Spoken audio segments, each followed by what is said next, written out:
In a 16 WAPT investigation, we found out dozens of cosmetologists are working illegally in Mississippi.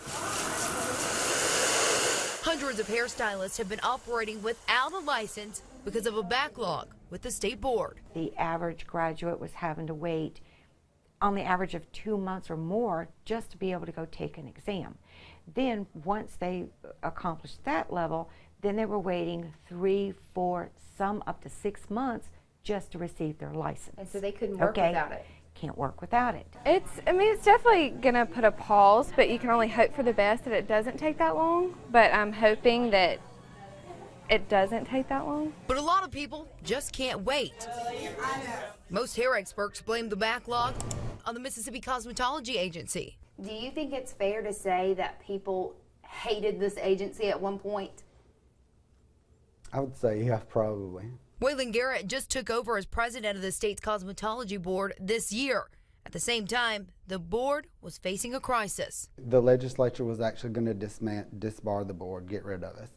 And that's how bad it was. But if the state dissolved the board, it would mean virtually no regulation, no licenses, no schools, and no inspectors to hold stylists accountable. It's a fungus, an infection, losing your hair. What goes on behind these doors not only affecting thousands of cosmetologists throughout the state, but anyone who walks in for a haircut. Would you? Would you go to a nurse that wasn't licensed?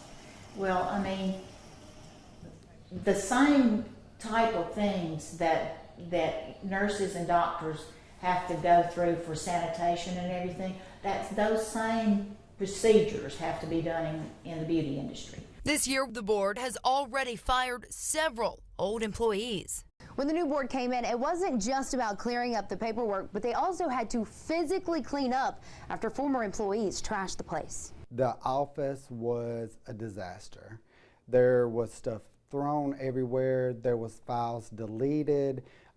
Everything had to be recreated. No matter what, it will take the new board some time to catch up. She has to generate 80 licenses per hour just to keep up with the amount of license to keep everybody happy. And that's not even to mention to the people who forget to send their pictures in. This board does not want anyone to be able to say, I can't work, or lose their home or their vehicles. For now, inspectors will not issue fines to anyone operating without a license as long as they can prove they've sent in the paperwork. I want this agency to be the best that it can be. Even if that means so much negativity being thrown in your face? Yes. Does it affect you in wanting to pursue this career? No. Yeah, I can't. Never gonna stop. Allie Ware, 16 WAPT News.